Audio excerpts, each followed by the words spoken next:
चलो आज पढ़ते हैं सेल के बारे में। सेल को हिंदी में क्या बोलते हैं? कोशिका बोलते हैं।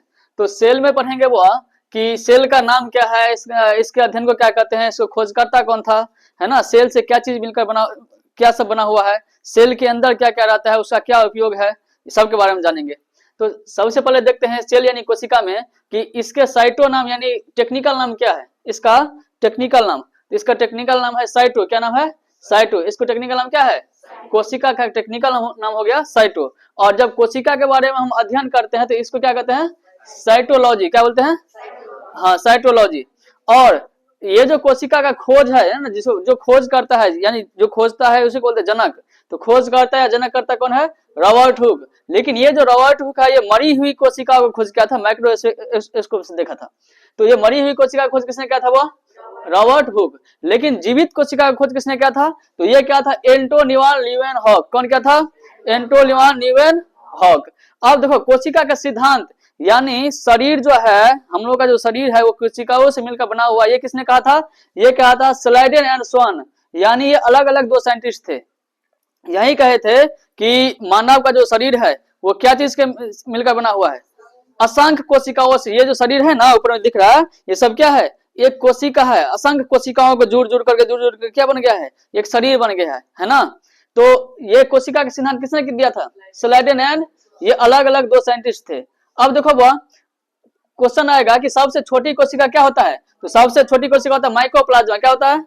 दुनिया में सबसे छोटी कोशिका माइकोप्लाज्मा। अच्छा, दुनिया में सबसे बड़ी कोशिका शतुरमुर्ग। क्या होता है? शतुरमुर्ग का अंडा, है ना। लेकिन पूछेगा कि मानव में सबसे छोटा कोशिका वो, तो स्पर्म। क्या होता है? स्पर्म। हिंदी में क्या बोलते हैं? शुक्राणु। हिंदी में शुक्राणु। लेकिन मानव में वह सबसे बड़ा वो अंडाणु, है ना, अंडाणु। अब देखो बोलेगा मानव में सबसे लंबी कोशिका किसका होता है? तो ब्रेन, न्यूरॉन का। क्या? किसका? न्यूरॉन का। सबसे लंबी, है ना, लंबाई में सबसे बड़ा होगा न्यूरॉन का कोशिका। अब देखो ये जो ब्रेन है ना, ब्रेन में ये कोशिका विभाजन रहित होता है, यानी न्यूरॉन में कोशिका विभाजन नहीं होता है। ये कोशिका विभाजन मतलब क्या हुआ कि मान लो हमको यहाँ पे चोट लग गया, है ना, किसी को भी चोट लग गया तो देखना वहां काला काला धब्बा पड़ जाता है, पड़ता है कि नहीं? जोर से चोट लग जाएगा तो काला काला धब्बा या कुछ हो जाएगा तो धब्बा पड़ जाएगा, घाव हो जाएगा। लेकिन कुछ दिन के बाद घाव क्या हो जाएगा? सूखा जाएगा और चमड़ा सही हो जाएगा, होता है कि नहीं? घाव होता है फिर वो चमड़ा क्या होता है? सही हो जाता है।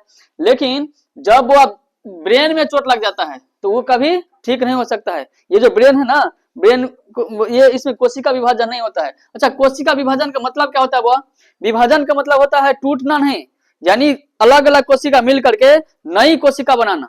विभाजन का मतलब क्या होता है? अलग अलग कोशिका मिल करके नया कोशिका बनाना, क्या कहलाता है? विभाजन। जैसे देखो वह हम बताए थे कि मान लीजिए, है ना, ये एक आदमी है ना। अब कुछ दिन के बाद क्या होगा? इसका क्या होगा?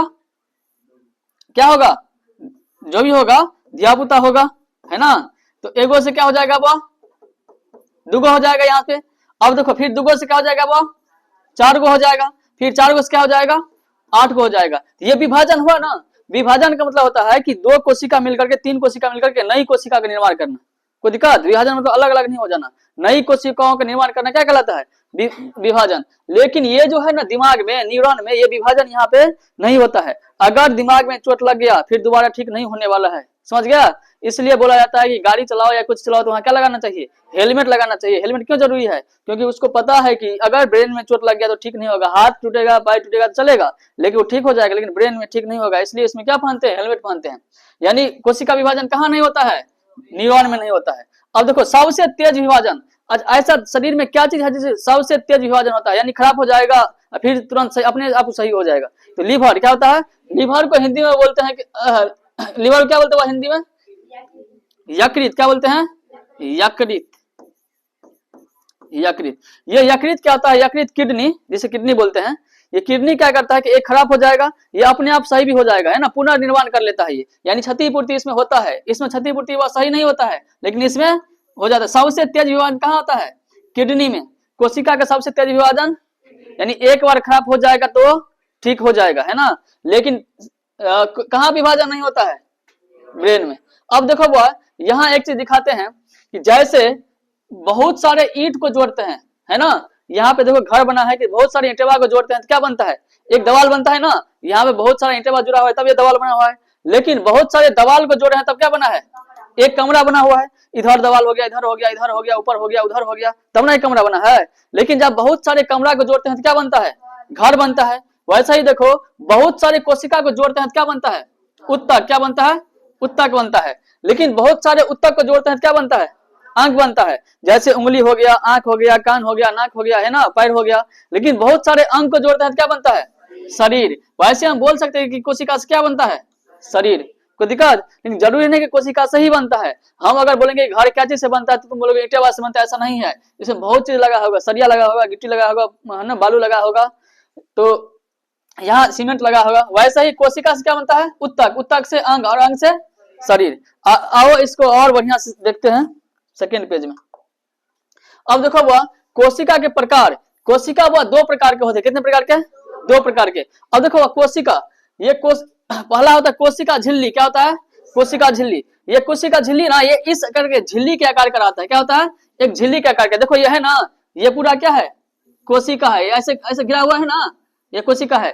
जितना भी चीज इसमें माइटोकॉन्ड्रिया हो गया, गोल्गी बॉडी हो गया, न्यूक्लियस हो गया, सेंट्रोसोम हो गया, राइबोसोम हो गया, सब इसी के अंदर में रहता है। वैक्यूल्स हो गया, किसके अंदर में? सब इसी के अंदर। ये जो दिख रहा है लाल वाला भाग साहब, ये बीच वाला पार्ट क्या है? देखो ये बीच वाला पार्ट क्या है? न्यूक्लियस हो गया, ये राइबोसोम हो गया, सेंट्रोसोम हो गया, ये ईआर हो गया, एंडोप्लाज्मिक रेटिकुलम हो गया। तो ये सब इस किसके अंदर रहता है? कोशिका झिल्ली के में। किस में रहता है? कोशिका झिल्ली में। ये किसके आकार होता है? वह एक झिल्ली के समान होता है। ऐसे है ना, गोल ऐसे एक झिल्ली के समान रहता है।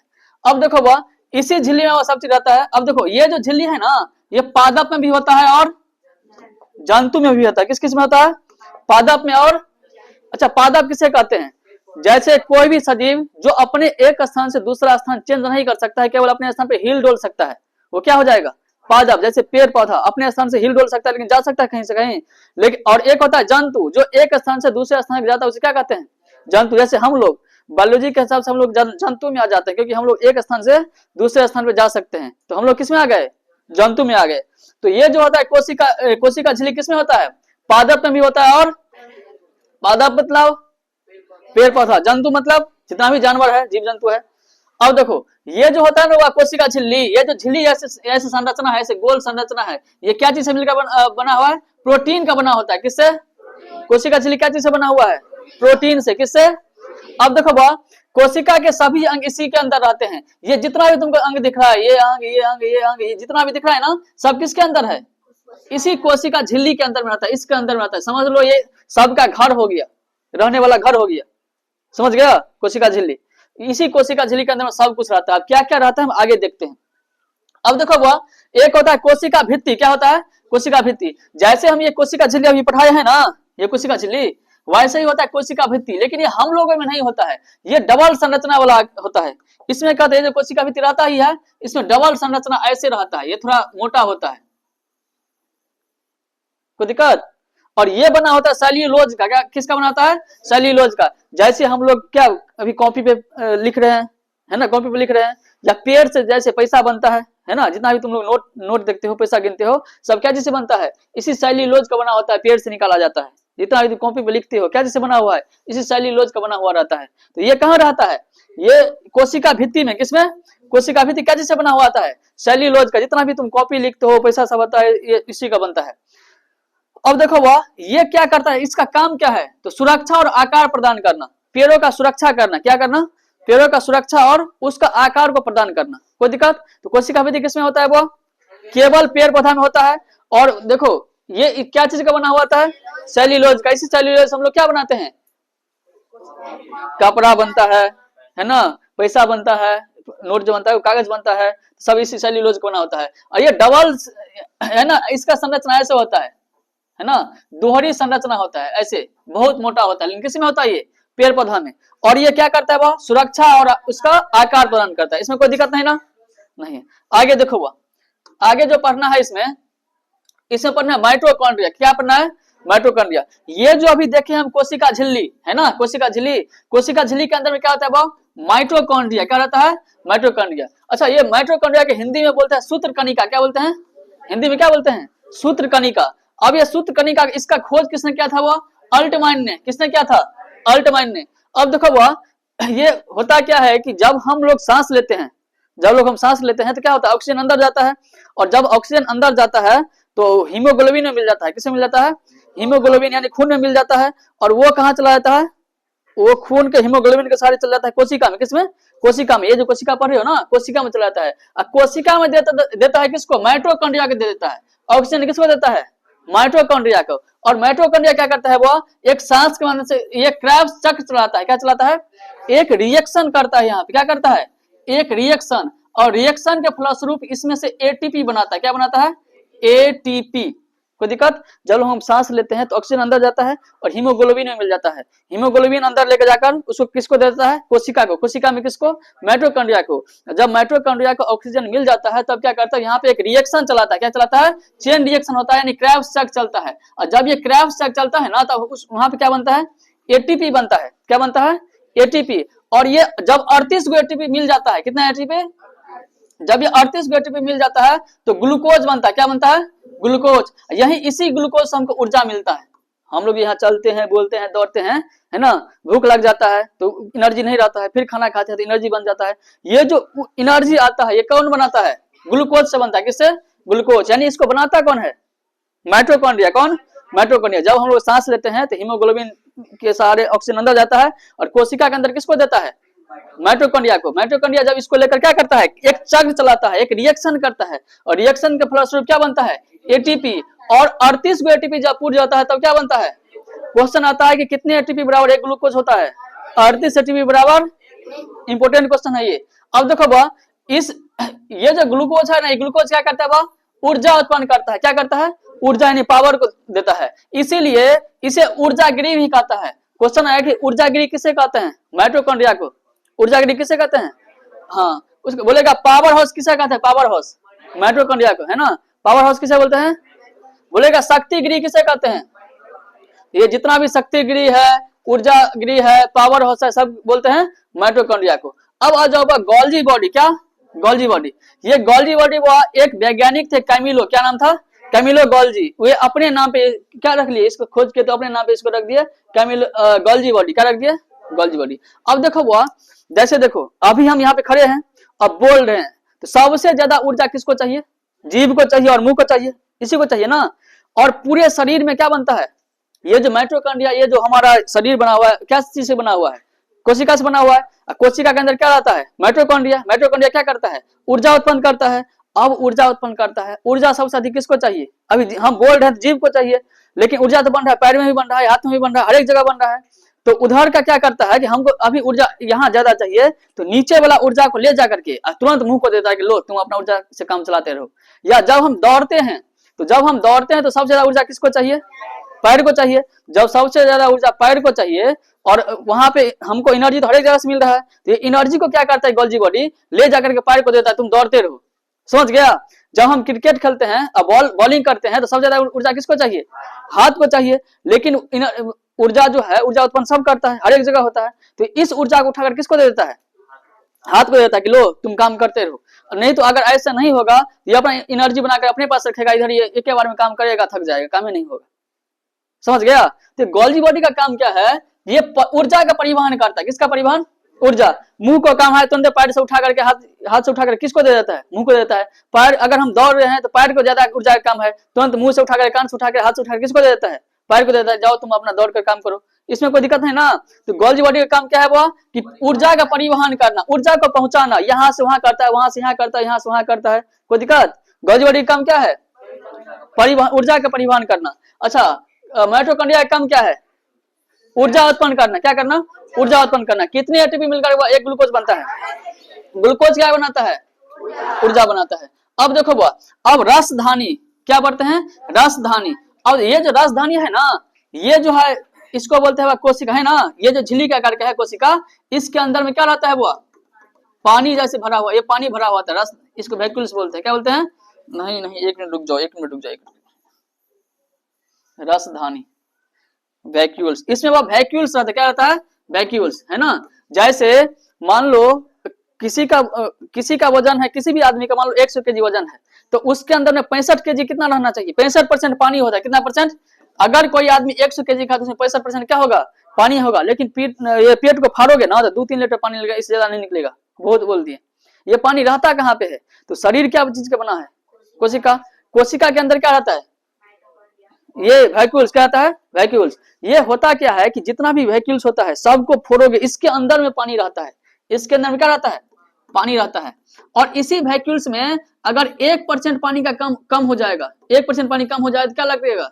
प्यास लग जाएगा। अगर इसी वैक्यूल्स में 1% पानी कम हो जाएगा तो प्यास लगता है। और इसी वैक्यूल्स में अगर 10% पानी कम हो जाएगा तो आदमी मर जाता है।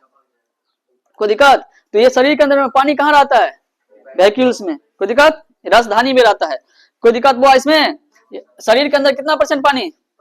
65% पानी रहता है। और ये पानी कहाँ रहता है? वैक्यूल्स यानी राजधानी के अंदर में रहता है। इसमें कोई दिक्कत नहीं। आगे बढ़े, चलो आगे देखो बा, सेंट्रोसोम यानी इसको बोलते हैं हिंदी में तारक काय। क्या बोलते हैं? तारक काय।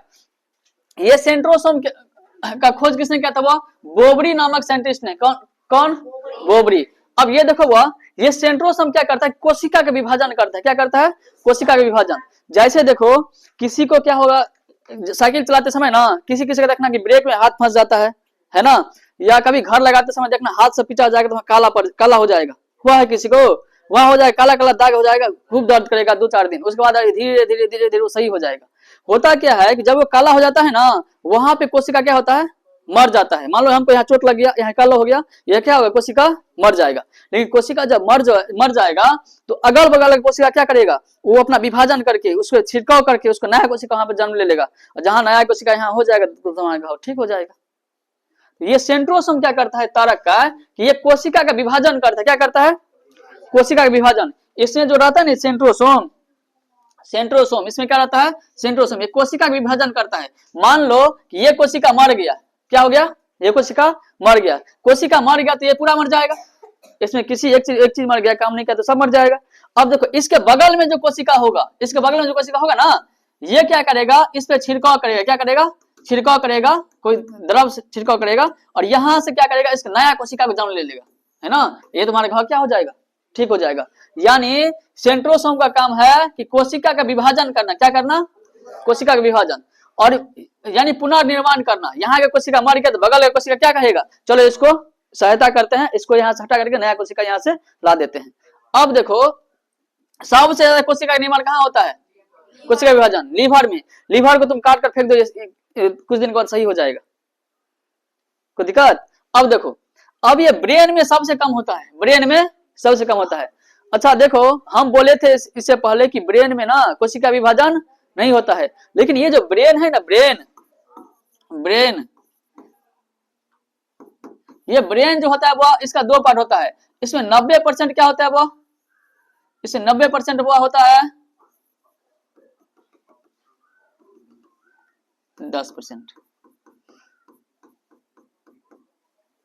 देखो इसमें 90% न्यूरॉन होता है। क्या होता है? न्यूरॉन। 10% होता है काइमिलोगोल्जी, गिलियल सेल होता है। 1 मिनट, गिलियल सेल इसको बोलते हैं।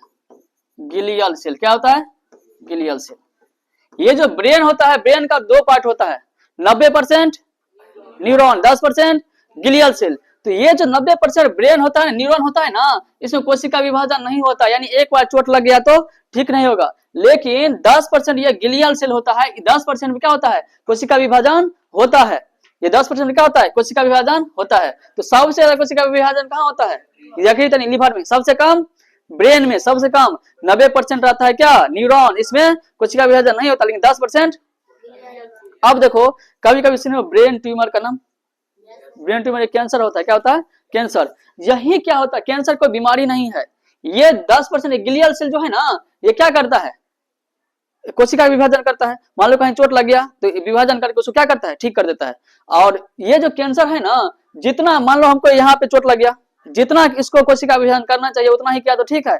उससे अधिक कर दिया, अगर उससे अधिक कर दिया तो उसी को बोलते हैं कैंसर। कैंसर कोई बीमारी नहीं है। कोशिका विभाजन अगर अधिक हो जाएगा उसी को बोलते हैं कैंसर, है ना। अनकंट्रोल सेल का अगर निर्माण हो जाएगा, है ना, तो क्या हो जाएगा? कैंसर हो जाएगा। तो कैंसर कोई बीमारी नहीं है। ये सेल जो है ना, सेल का निर्माण जितना चाहिए, जितना विभाजन चाहिए, उससे अधिक अगर हो जाएगा उसे क्या बोलते हैं? कैंसर। तो ब्रेन में सबसे कम होता है, क्या होता है? कोशिका विभाजन। ब्रेन में 10% क्या होता है?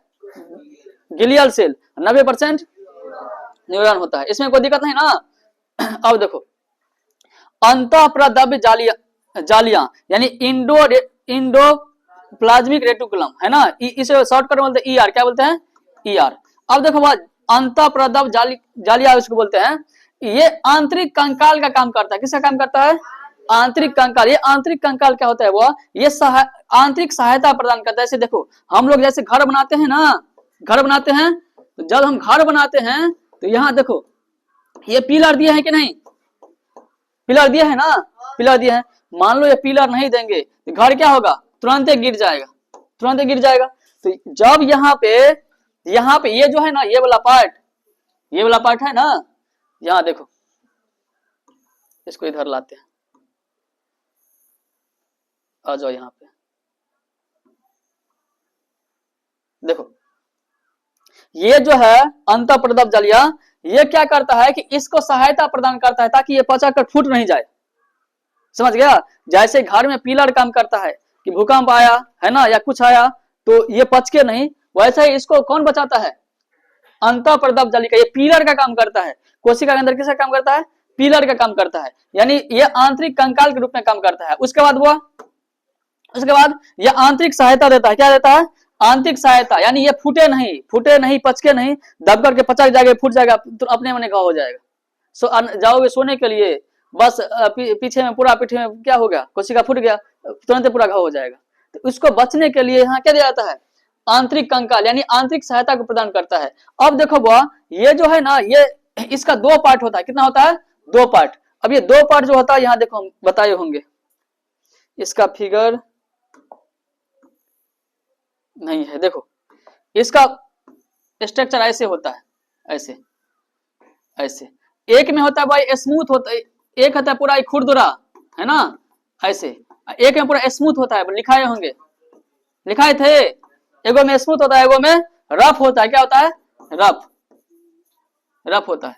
अब देखो ये जो स्मूथ वाला भाग है ना, प्लेन वाला भाग, इसमें चर्बी का निर्माण होता है। किसका निर्माण होता है, चर्बी यानी तेल, चर्बी, समझते हो ना, चर्बी सब। तो चर्बी का निर्माण कहाँ होता है, ये स्मूथ यानी प्लेन वाला भाग में। ये जो खुरदुरा भाग है ना, इसमें निर्माण होता है वो इसमें निर्माण होता है वो राइबोसोम का। किसका, राइबोसोम। इस राइबोसोम में वो ये जो राइबोसोम है ना, ये प्रोटीन का निर्माण करता है। किसका, प्रोटीन का। अगर कोई बोलेगा कि प्रोटीन का निर्माण कहाँ होता है, तो यही रफ वाला साइड में है ना, रफ वाला साइड में। लेकिन प्रोटीन का निर्माण करता है कौन है, राइबोसोम। कौन करता है, राइबोसोम। चर्बी का निर्माण कहाँ होता है, प्लेन वाला भाग में है ना। अब देखो अगला पार्ट इसका, हाँ, अब राइबोसोम के बारे में पढ़ते हैं। किसके बारे में, राइबोसोम। ये जो राइबोसोम है ना, राइबोसोम का खोज करता है कौन है, वो प्लाडे। कौन है, प्लाडे। अब देखो ये प्रोटीन का निर्माण करता है। राइबोसोम क्या करता है, शरीर में प्रोटीन का निर्माण करता है। किसका निर्माण, प्रोटीन का निर्माण। अब देखो इसे प्रोटीन का फैक्ट्री बोलते हैं। क्या बोलते हैं, प्रोटीन का फैक्ट्री। जो प्रोटीन निर्माण करेगा उसे ना प्रोटीन का फैक्ट्री बोलेंगे, प्रोटीन का फैक्ट्री बोलते हैं। अब आ जाओ वो, अच्छा अभी हम किसके बारे में पढ़ लिया है, अभी पढ़ लिया माइटोकॉन्ड्रिया के बारे में। ये क्या करता है, माइटोकॉन्ड्रिया क्या करता है, ऊर्जा का निर्माण करता है। अच्छा गोल्गी बॉडी क्या करता है, ऊर्जा को ऊपर से नीचे परिवहन कराते रहता है। उसके बाद वैक्यूल्स क्या करता है, राजधानी जल संग्रह करता है। शरीर में पानी कम, इसमें 1% पानी कम हो जाएगा तो आदमी को प्यास लगेगा, 10% कम आएगा तो मर जाएगा। उसके बाद राइबोसोम क्या करेगा, प्रोटीन का निर्माण करेगा। अब हम पढ़ते हैं वो केंद्रक के बारे में। किसके बारे में, केंद्रक। अब देखो शरीर में ये जो होता है ना कोशिका, इससे सबसे मेन भाग होता है केंद्रक। कौन होता है, केंद्रक। इसे इंग्लिश में क्या बोलते हैं, न्यूक्लियस। क्या बोलते हैं, न्यूक्लियस। ये न्यूक्लियस यानी केंद्रक का खोज किसने किया था, रॉबर्ट ब्राउन ने। किसने, रॉबर्ट ब्राउन ने। अब देखो वो इसे बोलते हैं कोशिका का ब्रेन। क्या कहते हैं, कोशिका का ब्रेन। जैसे देखो यहाँ पे इसे कोशिका का ब्रेन क्यों कहते हैं, जैसे ये क्या है, माइटोकॉन्ड्रिया। माइटोकॉन्ड्रिया का काम क्या है, ऊर्जा का निर्माण करना। गोल्गी बॉडी का काम हुआ, वैक्यूल्स का काम, राइबोसोम का काम। अब देखो ये ब्रेन सबको कंट्रोल करता है, इसको याद दिलाता है। मान लो यहाँ पे माइटोकॉन्ड्रिया है, बोलेगा आज हम थक गए, काम नहीं करेंगे, तो ये इसको बुलाएगा, देखो सबके लिए काम फिक्स है, ये काम तुमको करना ही पड़ेगा, नहीं तो ऊपर जाना पड़ेगा। ये क्या करता है, इसको सिखाता है कि काम करो, काम नहीं करोगे तो तुमको सजा मिलेगा। ये सबको याद दिलाते रहता है। ऐसे हम लोग के शरीर में सबसे मेन पार्ट क्या है, ब्रेन है ना, वैसे कोशिका में सबसे मेन भाग क्या होता है, न्यूक्लियस। ये सबको याद दिलाते रहता है कि देखो तुम्हारा काम है क्या, प्रोटीन बनाना, प्रोटीन बनाओ। तुम्हारा काम है प्रोटीन पहुंचाना, पहुंचाते रहो। तुम्हारे अंदर क्या है, जो भी होता है इसका काम, इसको याद दिलाना। यानी इसको क्या बोलते हैं, कोशिका का ब्रेन कहते हैं। क्या कहते हैं, कोशिका ब्रेन। ये कंट्रोलर भी होता है, ये कंट्रोल करते रहता है। कोई मान लो काम करने से नखरा करे कि हम नहीं करेंगे, तुरंत बोलो नहीं तुमको करना चाहिए, नहीं तो सीधा ऊपर भेज देंगे, है ना। अब देखो इसे कंट्रोलर बोलते हैं। अच्छा, इसके अंदर ये न्यूक्लियस के अंदर क्या रहता है, वो क्रोमोसोम। क्या रहता है, क्रोमोसोम, डीएनए, आरएनए, डीएनए और आरएनए। अच्छा, उसके बाद वह प्रोटीन रहता है इसमें 80%। प्रोटीन कितना रहता है, अच्छा डीएनए कितना रहता है, 10%। तो न्यूक्लियस का काम समझ गया, केंद्र का काम। केंद्र क्या करता है, सबको काम याद दिलाता है कि तुम्हारा काम है प्रोटीन बनाना, तुम्हारा काम है प्रोटीन पहुंचाना, तुम्हारा काम है ऊर्जा प्राप्त करना, है ना। सबको सिखाते रहता है कि तुम ये काम करना भूल नहीं जाओ, अपना काम करते रहो। लेकिन देखो यहाँ पे कहां चला गया रे, देखो अभी एक बार रिवाइज करा देते हैं। कोशिका का ब्रेन किसे कहते हैं, केंद्रक। सबको क्या करता है, याद दिलाता है। उसके बाद प्रोटीन फैक्ट्री किसे कहते हैं, अच्छा ये राइबोसोम क्या करता है, प्रोटीन का उत्पादन करता है, निर्माण करता है। अच्छा प्रोटीन का परिवहन कौन करता है, ऊर्जा का परिवहन, गोल्जी बॉडी। अच्छा ऊर्जागिरी किसे कहते हैं, माइटोकॉन्ड्रिया। अब पढ़ते हैं लाइसोसोम के बारे में। किसके बारे में, लाइसोसोम, बहुत ही इंपोर्टेंट टॉपिक है लाइसोसोम। यहाँ देखो लाइसोसोम का खोज कौन क्या था, डी डुबे। कौन, डी डुबे। अच्छा लाइसोसोम के अंदर यहाँ जो होता है ना लाइसोसोम के अंदर एक द्रव होता है। क्या होता है, एक द्रव, यानी पानी भरा हुआ था, इसके अंदर में पानी भरा हुआ रहता है। कोई दिक्कत। अब देखो ये पानी को बोलता है जल अपघटक एंजाइम। क्या बोलते हैं, जल अपघटक एंजाइम। यानी इस इंग्लिश में बोलता है हाइड्रोलैक्टिक एंजाइम। क्या बोलते हैं, हाइड्रोलैक्टिक एंजाइम। ये कोशिका का पाचन करता है। किसका पाचन करता है, कोशिका का पाचन। यानी मान लो माइटोकॉन्ड्रिया क्या करता है, यहाँ पे काम, मतलब ये माइटोकॉन्ड्रिया यहाँ से क्या करेगा, खत्म हो जाएगा, खराब हो जाएगा, काम नहीं करेगा। तो ये क्या करता है, ये इसमें ये इसका कोशिका का पाचन करेगा, ये अपना द्रव इस पर छिड़काव कर देगा, इसको जला कर राख कर देगा। यानी लाइसोसोम का काम है कि अगर कोई काम नहीं कर, लाइसोसोम के अंदर ऐसा द्रव रहता है, ये इसका नाम है जल अपघटक एंजाइम। किसी के भी ऊपर पड़ जाएगा, उसको जला कर राख कर देगा। समझ गया। तो ये लाइसोसोम ना सबको देखते रहता है कि चलो तुम लोग अपना काम कर रहे हो कि नहीं। मान लो यहाँ गोल्जी बॉडी अपना काम नहीं कर रहा, ये अपना प्रोटीन, ये ऊर्जा बना लिया, गोल्जी बॉडी उसको पहुंचाया नहीं रहा, तो तुरंत इसको बुलाएगा। कौन बुलाएगा, ये लाइसोसोम। रे तुम काम क्यों नहीं कर रहे हो, बोलेगा आज काम करने का मन नहीं है। तो नहीं तो क्या बोलेगा, तुम्हारे ऊपर क्या करेंगे, एक छिड़काव कर देंगे, तुमको मार देंगे, तुरंत ये काम करना चालू कर देता है। समझ गया। लेकिन कभी कभी क्या करता है, कि सब धरना में बढ़ जाएगा, हम कामें नहीं करेंगे। जब कामें नहीं करेंगे, ये क्या करता है कि अपने आप फाड़ लेता है। मान लो इस कोशिका के अंदर में ये एक ऐसा एंजाइम है कि किसी के ऊपर भी पड़ गया तो क्या होगा, वो जल करके मर जाएगा। तो ये सब बैठ कर धरना में हम कामें नहीं करेंगे। तो कभी कभी क्या होता है कि अपने आप को ये फाड़ लेता है कि हाँ नहीं काम करो तो हम फाड़ लेंगे, सबको मार देंगे। तो इसलिए इसको क्या बोलते हैं, वो इसे बोलते हैं, इसे सुसाइड बैग बोलते हैं। क्या बोलते हैं, सुसाइड बैग। मान लो हमको यहाँ पे राइबोसोम काम है, प्रोटीन बनाना काम नहीं कर रहा है, तो ये बोलेगा तुम इधर आओ। न्यूक्लियस पहले इसको याद दिलाएगा कि रे तुम्हारा काम है प्रोटीन बनाना, प्रोटीन बना रहे हो, तो बोलेगा हमको आज धरना में बैठना है, काम नहीं करना है। तो बोलेगा नहीं, तब ये लाइसोसोम को बुलाएगा, बोलेगा देखो ये काम नहीं कर रहा है, जाओ उस पर छिड़काव करो, सबको छिड़काव करके मार देगा। समझ गया। तो इसे इसलिए बोलते हैं सुसाइड बैग। क्या बोलते हैं, सुसाइड, यानी आत्महत्या की थाली। क्या बोलते हैं, यानी हम तो अगर जाएंगे तो सबको लेकर चले जाएंगे, नहीं तो सब काम करते रहो। समझ गया। इसे बोलते हैं आत्महत्या की थाली। इसी को बोलते हैं वो एटम बम। क्या बोलते हैं, अगर ये सब काम नहीं करेगा, नहीं तो चलेगा, अपने आप को फाड़ दो, सब मर जाएगा, फाड़ देगा अपने आप को। समझ गया, लाइसोसोम के बारे में समझ गया। तो एक बार इसको रिवाइज कर लो। माइटोकॉन्ड्रिया क्या करता है, गोल्जी बॉडी परिवहन, राइबोसोम प्रोटीन का निर्माण, ईआर इसके अंदर में वो चर्बी बनता है, तेल बनता है। दूसरा भाग में राइबोसोम क्या बनता है, राइबोसोम क्या करता है वो, अच्छा वैक्यूल्स के अंदर जल संग्रह। अच्छा ये न्यूक्लियस क्या है, कोशिका का ब्रेन, सबको काम याद दिलाता है कि तुम्हारा काम ये है। लेकिन अगर कोई वो काम करने से नखरा करेगा तो किसको बुलाएगा, ये लाइसोसोम को क्या बोलेगा, अपने आप को तुम अपना पावर दिखाओ, सबको फाड़ कर मार दो, फाड़ देगा, मार देगा। कोई दिक्कत, लाइसोसोम से सब डरता है। और कुछ है, बस यहाँ पे तुम्हारा सेल क्या हो गया, खत्म हो गया। नेक्स्ट पार्ट में हम साइंस में फूलों के बारे में पढ़ेंगे। कि फूल के कितने भाग होते हैं। 10th का ये भी मोस्ट इंपोर्टेंट टॉपिक है। फूल के कितने भाग होते हैं, फूल कैसे निषेचन होता है, इसके बारे में पढ़ेंगे।